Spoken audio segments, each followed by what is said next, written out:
할렐루야. 우리 한 주간 잘 보내고 계시죠? 이번 한 주간도 하나님 주시는 귀한 은혜가 우리의 삶에 가득한 그런 날들 되기를 주님의 이름으로 소망합니다. 우리가 예수님과 함께 살아가는 그런 신자의 삶은 어떤 것일까요? 우리가 그냥 막연히 우리가 주일 예배 드리고 나는 하나님을 믿는 사람이다, 그렇게 고백하는 것으로 우리가 예수님과 함께 살아가는 그런 삶을 살아간다고 우리는 말할 수가 없습니다. 실제 우리의 삶에서 내가 예수님과 함께 어떤 모습으로, 내가 예수님의 그 삶과 죽음에 대하여 어떤 믿음의 고백을 가지느냐에 따라서 내가 예수님과 함께 어떻게 살아가고 있는지가 우리에게 판단되어집니다. 우리 오늘 말씀을 통해서 우리가 예수님과 함께 연합한 존재로서 우리가 어떻게 살아가야 할지를 잠깐 말씀을 좀 나누고자 합니다. 여러분, 죄와 은혜의 크기를 우리가 굳이 한번 따져보자면 죄가 큰 것일까요? 아니면 은혜가 큰 것일까요? 오늘 사도 바울은 십자가를 통한 그 하나님의 은혜는 죄를 덮고도 남는다는 의미를 이야기를 하고 있습니다. 그러니까 죄와 하나님의 은혜를 굳이 비교를 해보자면 죄보다는 하나님의 은혜가 더 크고 더 넓은 개념이다. 우리는 그렇게 생각해 볼 수 있습니다. 그래서 사도 바울이 말하기를 우리가 하나님의 그 큰 은혜를 더 받기 위해서 우리가 죄 가운데 머무르고 우리가 죄를 지으며 살아야 하겠느냐라는 의미로 반문을 하고 있는 거죠. 여러분, 신자는 이미 예수 그리스도의 그 십자가를 통해서 죄에 대해서는 죽고 우리에게 영원한 생명 또한 죄로부터 해방된 존재가 되었음을 오늘 성경은 이야기를 하고 있습니다. 물론 우리가 죄로부터 해방되었다는 그 말이 우리가 다시는 죄를 짓지 않는다는 그런 말은 아닙니다. 우리가 여전히 죄를 짓고 우리는 죄 가운데 살아가는, 우리의 본성이 여전히 죄인이기 때문에 우리는 죄 가운데 살아갈 수밖에 없는 그런 존재입니다. 그러나 신자에게 변한 것은 이제 우리의 주인은 더 이상 그 악한 마귀가 우리를 다스리고 우리를 통치하고 우리의 주인 되는 것이 아니라 우리의 주인은 하나님, 그리고 예수 그리스도께서 우리의 주인 된 삶으로 우리가 변화되었음을 의미합니다. 우리는 십자가를 통해서 죄에서 해방된 존재, 죄로부터 노임을 받은 그런 존재이기 때문에 우리는 더 이상 죄 가운데 머물러 살면 안 됩니다. 지난 주일에 말씀드렸던 것처럼 우리가 살아가는 이 세상이 아무리 유혹이 있고 이 세상 환경 자체가 하나님을 멀리하는 죄 가운데 살아가는 그런 곳이지만 적어도 신자인 우리들은 그 죄 가운데 머물며 계속해서 죄를 짓고 살아가면 안 된다는 거죠. 우리는 죄를 멀리하고 죄를 거부하는 그런 신앙의 삶의 자세가 신자인 저와 여러분들에게 반드시 있어야 합니다. 여러분, 우리는 죄에 대해서 어떤 태도를 가져야 할까요? 여러분, 마귀가 아무리 우리를 죄 가운데 유혹하더라도, 정말 그 마귀의 그 유혹이 우리를 죄 가운데 끌고 들어가더라도 우리는 그것과 끝까지 싸워 죄로부터 우리가 벗어날 수 있도록 우리의 몸과 마음을 잘 돌아보고 하나님께 기도하며 그 죄로부터 끊어진 삶을 살아나는 것이 우리에게 반드시 필요합니다.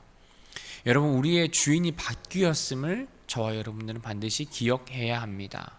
예수님의 그 십자가 사건 이전에는 그 악한 마귀가 우리의 주인이었다 하더라도 지금은 하나님께로 이끌어가는 그런 삶으로 변화되었음을 저와 여러분들은 반드시 기억해야 합니다. 여러분, 죄는 우리가 가까이 해야 하고 그 죄도 용납하는 것이 아니라 우리가 하나님의 신자로 그 죄를 멀리하고 죄로부터 벗어나야 하는, 마땅히 그렇게 살아야 하는 존재로 변화되었다는 것을 저와 여러분들이 믿음으로 고백하시고 순간순간 다가오는 그 죄의 유혹들 앞에서 우리가 당당하게 또한 담대하게 승리할 수 있는, 또한 그렇게 살기를 기도하는 저와 여러분들 되기를 주님의 이름으로 소망합니다. 십자가 사건은 예수님의 그 영원한 생명과 또한 우리가 함께 연합한 사건이다. 성경은 오늘 그렇게 이야기를 하고 있습니다. 예수님이 십자가에서 죽은 것으로 우리는 예수님과 함께 죽음을 당하게 되었고, 예수님께서 그 십자가의 죽음을 맞이하셨지만 예수님께서 3일 만에 부활하심으로 예수님의 그 영원한 생명이 우리도 함께 부활로 영원한 생명으로 주어졌다는 것을, 또한 그것이 예수님과 우리와 함께 연합되어 살아가는 것이라고 오늘 성경은 이야기를 하고 있습니다. 하나님께서 예수님을 그 십자가의 죽음에서 살리셨던 것처럼 하나님께서는 저와 여러분들을 똑같이 그 죽음에서부터 저와 여러분들을 살리고 계신다는 거죠. 그렇기 때문에 우린 더 이상 그 죽음의 힘 앞에 굴복하지 않아도 됩니다. 우리의 육체적인 죽음도, 우리의 영적인 죽음도 더 이상 그것으로 끝나는 것이 아니라 예수님의 부활과 함께 우리도 예수님과 똑같이 연합되어 우리에게 영원한 생명이 주어졌다는 거죠. 그렇기 때문에 우리는 예수님과 함께 연합된 삶으로 새로운 생명을 얻은 신자로서 우리의 삶을 늘 점검하고 돌아보아야 합니다. 내가 하나님을 믿고 하나님을 고백하고 하나님을 예배하며 살아간다고 우리가 이야기를 하고 있지만, 정말 우리의 삶에 내가 신자로서의 정말 하나님을 고백하는 그 삶을 살아가고 있는지 저와 여러분들의 삶을 날마다 돌아보아야 한다는 거죠. 여러분, 우리는 내 주인이 예수 그리스도임을 반드시 기억하고 따라가고 내가 예수님을 향하는 그런 삶을 살아가도록 저와 여러분들의 마음을 다시 한번 점검하고 내 삶이 어떤지를 되돌아보아야 합니다. 여러분, 우리가 죄를 이기고 예수님의 새 생명을 나타내는 그런 삶을 살아가고 계십니까? 우리는 예수님과 연합된 그 삶의 모습을 나타내야 합니다. 내가 예수님과 함께 죽고 함께 생명을 얻은 그런 존재로 내가 연합된 삶을 살고 있다면 우리는 날마다 하나님의 그 뜻을 이어가고 하나님의 그 말씀에 순종하며 살아가는 그 신자의 삶을 저와 여러분들은 반드시 지켜내야 되는 겁니다. 여러분, 내가 정말 예수님의 그 십자가의 죽음과 부활을 통해 내가 새로운 생명을 얻은 예수님과 함께 연합된 그런 삶을 살아가고 있다면 정말 우리의 삶에서 온전히 그 하나님의 말씀만을 우리가 기준으로 삼고 하나님의 뜻에 순종하며 하나님을 기뻐하며 살아가는 그 삶의 태도가 저와 여러분에게 반드시 있어야 할 줄 믿습니다. 우리 남은 한 주간 정말 내가 새로운 생명을 얻은 신자로서 내가 어떻게 살아가고 있는지, 또한 어떻게 살아가야 할지를 한번 진지하게 고민해 보시는 우리 모두가 되기를 주님의 이름으로 소망합니다. 예수님과의 그 연합은 예수님과 죽음으로 끝나는 것이 아니라 예수님과 함께 우리가 다시 살아났다는 것에 아주 최종적인 그 결론이 숨어져 있습니다. 예수님의 죽음과 부활은 분리될 수 없습니다. 만약 예수님께서 십자가에서 죽지 않고 다른 어떠한 사건 때문에 누군가에 의해서 죽음을 맞이했다면 그 예수님의 죽음은 아무런 의미가 없을 겁니다. 만약 예수님이 십자가에서 죽었다 하더라도, 만약 예수님이 부활하지 않으셨다면 우리는 영원한 생명, 새로운 생명을 얻지 못했을 겁니다. 그러나 예수님은 하나님의 뜻과 하나님의 계획에 따라서 십자가에서 그 죽음을 맞이하셨고 그 죽음으로부터 부활을, 하나님으로부터 영원한 생명을 얻어 그 영원한 생명이 저와 여러분에게까지 전달되고 주어졌다고 오늘 성경은 이야기를 합니다. 예수님의 그 십자가 사건을 통해서 예수님은 그 죄와 그 사망의 힘을 다 깨뜨리셨고 예수님께서 부활하심으로 그 영원한 생명을 죄인이었던 우리도 예수님과 함께 부활의 소망을 우리가 얻게 되었습니다. 그렇기 때문에 우리는 날마다 우리의 모습이 죄에 대하여 죽고 예수님이 부활하신 것처럼 우리가 늘 하나님 안에서 주님을 바라보는, 또한 우리의 영혼이 살아나는 그러한 신자의 삶을 저와 여러분들이 함께 살아가야 한다는 것을 저와 여러분들이 반드시 기억하셨으면 좋겠습니다. 여러분, 우리는 죄에 대하여 산 사람이 아닙니다. 우리는 악한 그 세력에 의해서 살아난 존재가 아니라 하나님에 의해서 살아났고 하나님을 향해서 살아가야 하는 그런 존재로 변화되었음을 저와 여러분들이 반드시 기억하셨으면 좋겠습니다.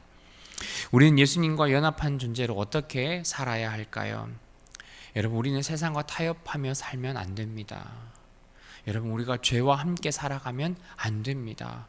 우리의 주인이 마귀이거나 죄 짓는 그 삶을 추구하며 살아가는 것은 절대 안 되는 거죠.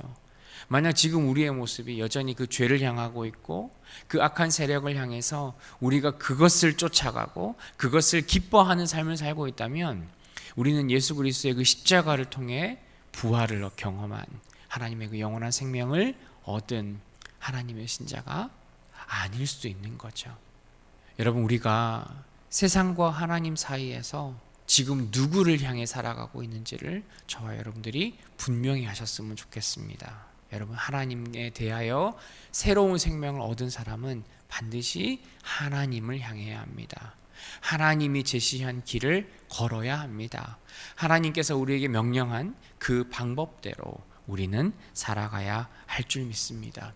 저와 여러분들은 예수님의 그 십자가를 통해 하나님의 은혜로 우리가 구원 얻은 영원한 생명 얻은 하나님에 대하여 산 사람이라는 것을 우리가 반드시 기억하고 우리의 삶에 온전히 주님만 따르며 주님을 향한 그 믿음의 삶을 걸어가는 우리 귀한 성도님들 되기를 주님의 이름으로 소망합니다.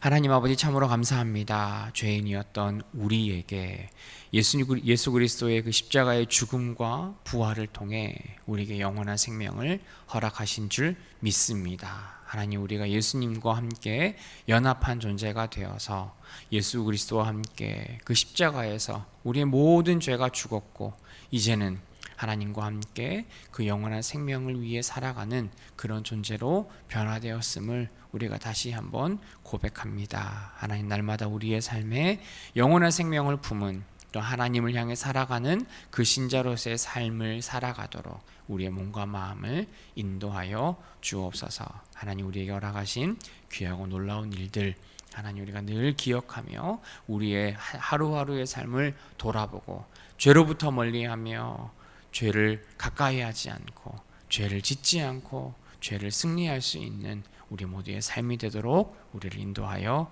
주옵소서. 예수님의 이름으로 기도합니다. 아멘.